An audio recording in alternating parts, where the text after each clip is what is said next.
Hello friends, जय हिंद। कैसे हैं आप लोग? उम्मीद करती हूँ कि आप लोग अच्छे होंगे और अपनी पढ़ाई को लगातार कर रहे होंगे। स्वागत करती हूँ अपने यूट्यूब चैनल भीम अकेडमी 91 पे आपका।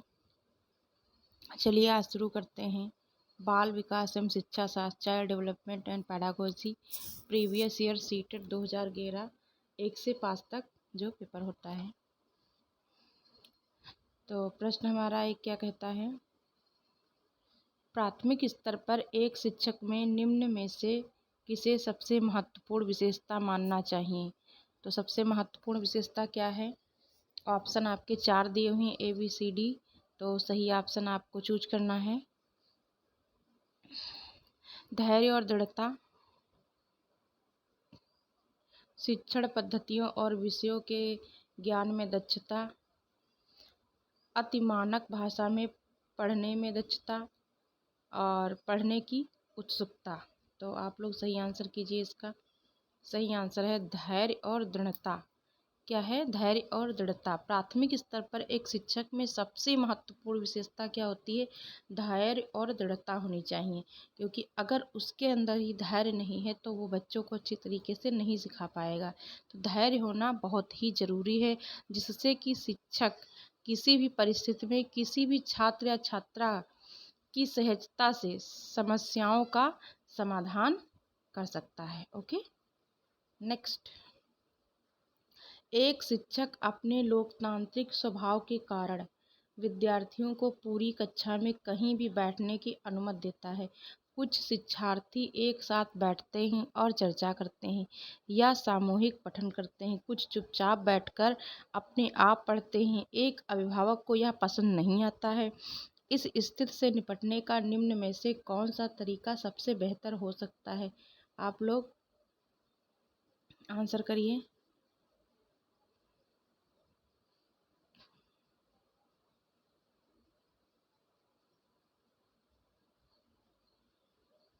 अभिभावकों को प्रधानाचार्य से अनुरोध करना चाहिए कि वह उनके बच्चे का अनुभाग बदल दे। बी, अभिभावकों को शिक्षक पर विश्वास व्यक्त करना चाहिए और शिक्षक के साथ समस्या पर चर्चा करनी चाहिए। सी ऑप्शन, अभिभावकों को उसे विद्यालय से अपने बच्चों को निकाल लेना चाहिए। और डी है, अभिभावकों को प्रधानाचार्य से शिक्षक की शिकायत करनी चाहिए। तो आप लोग इसका सही आंसर बताइए। सही आंसर है, अभिभावकों को शिक्षक पर विश्वास व्यक्त करना चाहिए और शिक्षक के साथ समस्या पर चर्चा करनी चाहिए। ओके,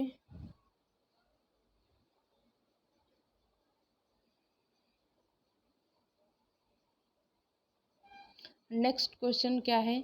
वह अवस्था जब बच्चा तार्किक रूप से वस्तुओं व घटनाओं के विषय में चिंतन प्रारंभ कर देता है। तार्किक रूप से तर्क वितर्क करने लगता है। हर चीज़ में पूछेगा कि यह क्या है, इसको कैसे हम करेंगे, इसका सॉल्यूशन क्या होगा। औपचारिक संक्रियात्मक अवस्था, पूर्व संक्रियात्मक अवस्था, मूर्त संक्रियात्मक अवस्था और संवेदी प्रेरक अवस्था। तो सही आंसर बताइए। सही आंसर है सी ऑप्शन, मूर्त संक्रियात्मक अवस्था। नेक्स्ट, मन का चित्रण संबंधित है साहसिक कार्यों की क्रिया योजना से, मन का चित्र बनाने से, यहाँ पे टाइपिंग गलत है। मन का चित्र बनाने से, मन की क्रियाशीलता पर अनुसंधान से, बोध यानी कि समझ बढ़ाने की तकनीक से। यहाँ भी मन है। तो सही आंसर क्या है आपका, बताइए। सही आंसर है मन की क्रियाशीलता पर अनुसंधान। मन की क्रियाशीलता पर अनुसंधान से। ओके, नेक्स्ट क्वेश्चन है, विशेष रूप से प्राथमिक स्तर पर विद्यार्थियों की सीखने संबंधी समस्याओं को संबोधित करने का सबसे बेहतर तरीका है। तो सबसे बेहतर तरीका क्या है?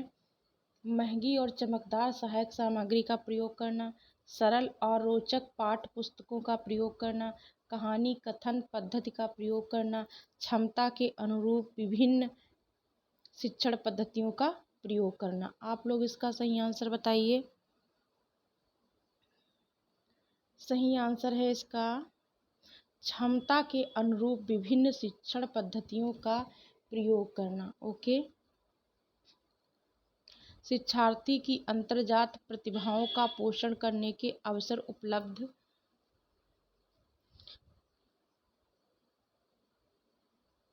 सॉरी, क्वेश्चन यहाँ पे टाइपिंग मिस्टेक हो गई है। चलिए आगे चलते हैं। नेक्स्ट क्वेश्चन क्या है? पियाजे के अनुसार निम्नलिखित में से कौन सी अवस्था में बच्चा अमूर्त संकल्पनाओं के विषय में तार्किक चिंतन करना प्रारंभ करता है? तो क्या है? औपचारिक संक्रियात्मक अवस्था जो 12 वर्ष एवं इसके ऊपर होती है, संवेदी प्रेरक अवस्था जन्म से जो 2 वर्ष होती है, और पूर्व संक्रियात्मक अवस्था जो 2 से 7 वर्ष होती है, और मूर्त संक्रियात्मक अवस्था जो 7 से 11 वर्ष होती है। तो बताइए आंसर। सही आंसर इसका सही आंसर है ए ऑप्शन, औपचारिक संक्रियात्मक अवस्था जो 12 वर्ष एवं इसके ऊपर मानी जाती है।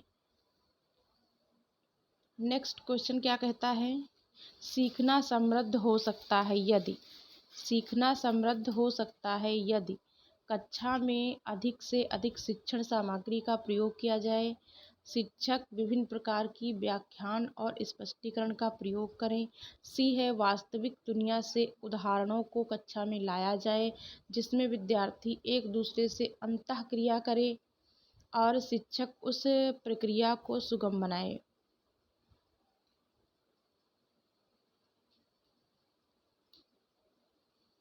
इसमें ऑप्शन तो चलिए आंसर दीजिए।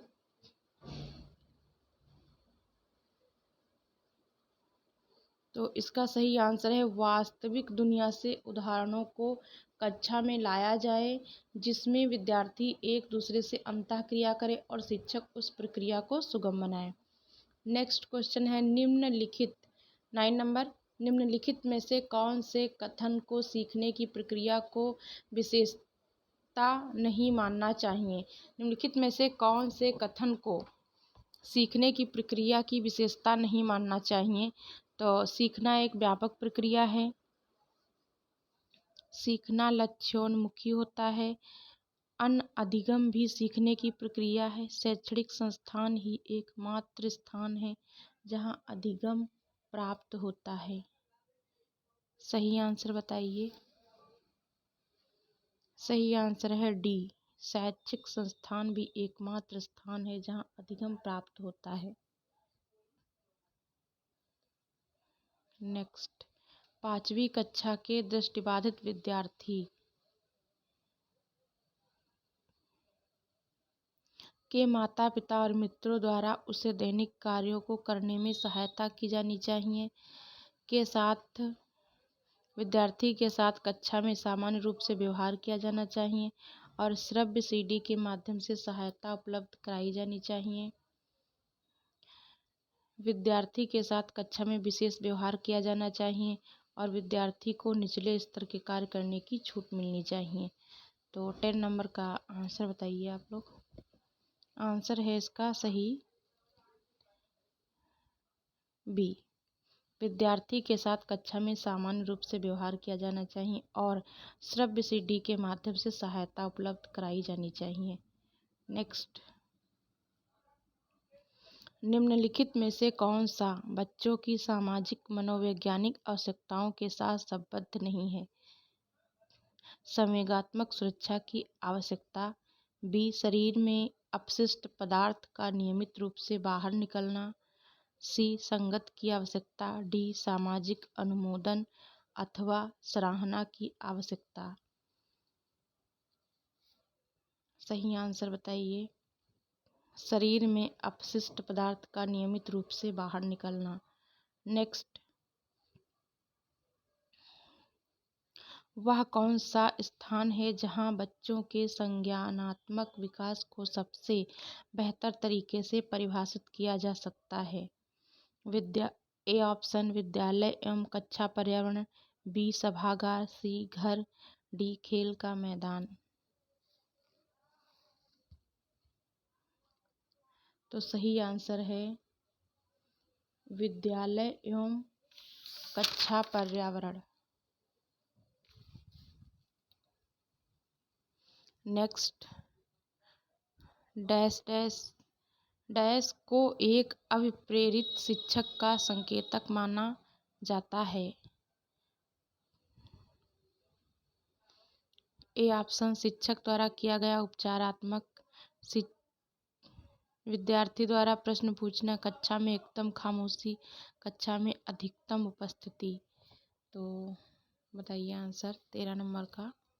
इसका सही आंसर है विद्यार्थी द्वारा प्रश्न पूछना को एक अभिप्रेरित शिक्षक का संकेतक माना जाता है। ओके, नेक्स्ट, निम्न में से कौन सा बुद्धिमान बच्चे का लक्षण नहीं है? लक्षण जो है नहीं है, बुद्धिमान बच्चे का लक्षण नहीं है। वह जो प्रवाह पूर्ण एवं उचित तरीके से संप्रेषण करने की क्षमता रखता है। बी, वह जो अमूर्त रूप से सोचता रहता है। सी, वह जो नए परिवेश में स्वयं को समायोजित कर सकता है। डी, वह जो लंबे निबंधों को बहुत जल्दी रटने की क्षमता रखता है। तो सही आंसर बताइए इसका।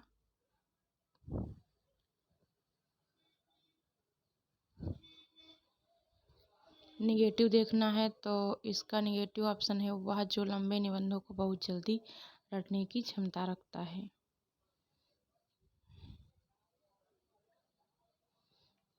बच्चे दुनिया के बारे में अपनी समझ का सृजन करते हैं। इसका डैश हो सकता है। ये किसका कथन है आप लोग बताइए। बच्चे दुनिया के बारे में अपनी समझ का सृजन करते हैं। पावलोव हैं, कोहलबर्ग हैं, स्किनर हैं, प्याजे हैं। तो कौन कहता है ये? डी ऑप्शन है, प्याजे।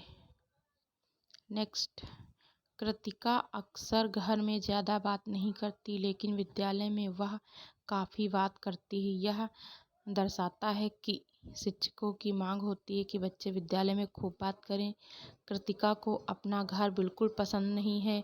उसके विचारों को विद्यालय में मान्यता मिलती है। डी है, विद्यालय हर समय बच्चों को खूब बात करने का अवसर देता है। तो सही आंसर क्या है इसका? सी, उसके विचारों को विद्यालय में मान्यता मिलती है। नेक्स्ट क्वेश्चन क्या है? एक शिक्षक को अपने विद्यार्थियों की क्षमता को समझने का प्रयास करना चाहिए। निम्नलिखित में से कौन सा क्षेत्र इस उद्देश्य के साथ संबद्ध है? तो ए ऑप्शन है सामाजिक दर्शन, बी है मीडिया मनोविज्ञान, सी है शिक्षा मनोविज्ञान और डी समाजशास्त्र। तो सही आंसर है शिक्षा मनोविज्ञान। नेक्स्ट है, सीखने की प्रक्रिया में अभिप्रेरणा क्या है? सीखने की प्रक्रिया में अभिप्रेरणा। ए ऑप्शन है पिछले सीखे हुए को नए अधिगम से अलग करती है। बी है शिक्षार्थी को एक दिशा में सोचने के योग्य बनाती है। सी है शिक्षार्थी में सीखने के प्रति रुचि का विकास करती है। रुचि का विकास करती, यहाँ पे टाइपिंग मिस्टेक हो गई है। रुचि।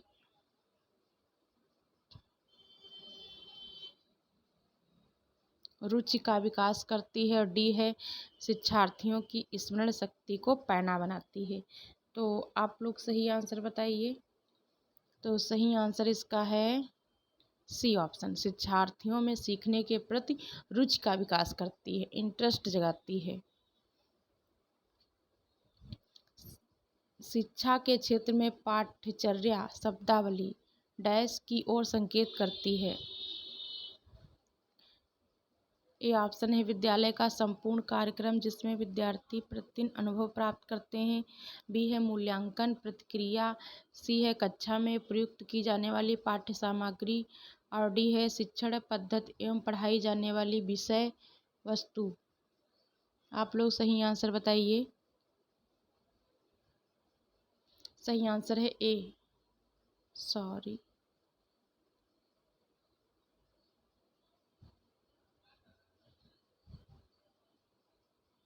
विद्यालय का संपूर्ण कार्यक्रम जिसमें विद्यार्थी प्रतिदिन अनुभव प्राप्त करते हैं। नेक्स्ट क्वेश्चन,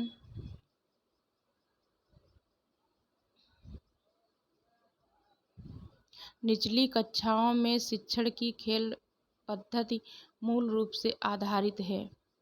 ऑप्शन ए शिक्षण पद्धति के सिद्धांतों पर, बी विकास एवं वृद्धि के मनोवैज्ञानिक सिद्धांतों पर, सी शिक्षक के समाजशास्त्री सिद्धांतों पर, डी शारीरिक शिक्षा कार्यक्रमों के सिद्धांत पर। सही आंसर दीजिए।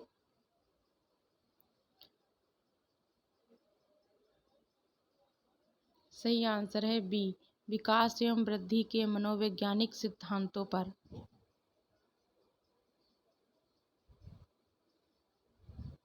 एक बच्चा अतीत की समान परिस्थिति में की गई अनुक्रियाओं के एक बच्चा अतीत की समान परिस्थिति यहाँ पे मिस्टेक हो गया है, तो समान परिस्थिति में की गई अनुक्रियाओं के आधार पर नई स्थिति के प्रति अनुक्रिया करता है। यह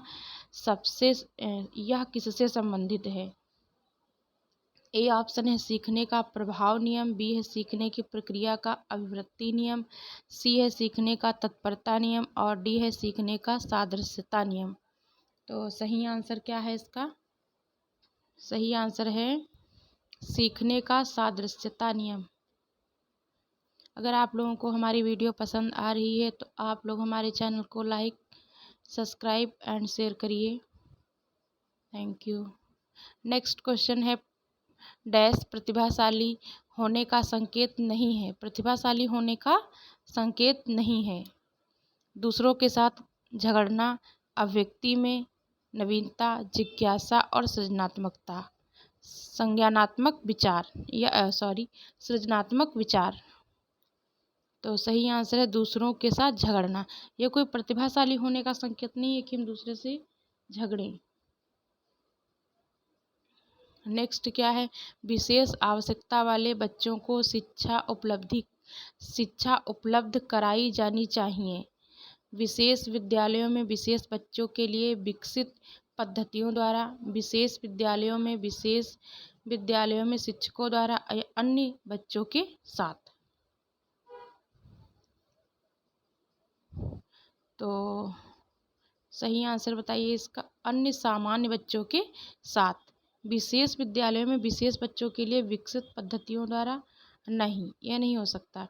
इसका सही आंसर है डी अन्य सामान्य बच्चों के साथ। नेक्स्ट है, आकलन को उपयोगी और रोचक प्रक्रिया बनाने के लिए डैश के प्रति सचेत होना चाहिए। तो ऑप्शन आपका है ए विद्यार्थियों को बुद्धिमान या औसत विद्यार्थी की उपाधि देना, बी है शैक्षिक और सह शैक्षिक क्षेत्र में विद्यार्थी के सीखने के बारे में जानकारी प्राप्त करने के लिए विविध तरीकों का प्रयोग करना, सी है प्रतिपुष्टि फीडबैक देने के लिए तकनीकी भाषा का प्रयोग करना, डी है अलग अलग विद्यार्थियों में तुलना करना।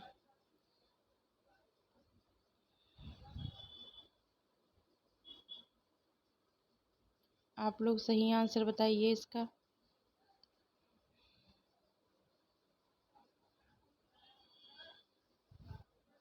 सही आंसर है बी शैक्षिक और सह शैक्षिक क्षेत्र में विद्यार्थी के सीखने के बारे में जानकारी प्राप्त करने के लिए विविध तरीकों का प्रयोग करना। डिसलेक्सिया किससे संबंधित है? डिसलेक्सिया किससे संबंधित है? गणितीय विकास या पठन विकास? यहाँ पे मिस्टेक हो गई है। व्यवहार संबंधी विकास या मानसिक विकास? तो आप लोग इसका सही आंसर दीजिए। बी है पठन विकार। ठीक है, ये पठन विकार होता है, पढ़ने से संबंधित होता है। ठीक। नेक्स्ट, बच्चों की सीखने की प्रक्रिया में माता पिता को डैश भूमिका निभानी चाहिए। अग्रोन्मुखी, यहाँ पे थोड़ा टाइपिंग मिस्टेक है। अग्रोन्मुखी या तटस्थ या सहानुभूतिपूर्ण या नकारात्मक। आप लोग बताइए 26 का आंसर। तो अग्रोन्मुखी यानी कि पहली भूमिका निभानी चाहिए। विकास कभी ना समाप्त होने वाली प्रक्रिया है। यह विचार किससे संबंधित है? तो निरंतरता का सिद्धांत है, एकीकरण का सिद्धांत है, सी है अंतःक्रिया का सिद्धांत है, डी है अंतः संबंध का सिद्धांत है। तो सही आंसर बताइए। निरंतरता का सिद्धांत। विकास कभी न समाप्त होने वाली, विकास जो है कभी नहीं समाप्त होता है, वो निरंतर चलता रहता है, लगातार चलता है, कंटिन्यू चलता है। ओके।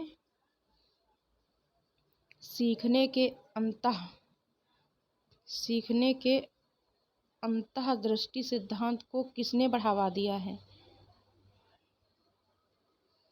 तो ऑप्शन है पावलोव, वाइगोत्स्की, जीन पियाजे, गेस्टाल्ट सिद्धांतवादी। तो सही आंसर आप लोग बताइए। आंसर है डी, गेस्टाल्ट सिद्धांतवादी। नेक्स्ट है निम्नलिखित में से किस अवस्था में बच्चे अपने समवर्ती समूह के सक्रिय सदस्य हो जाते हैं?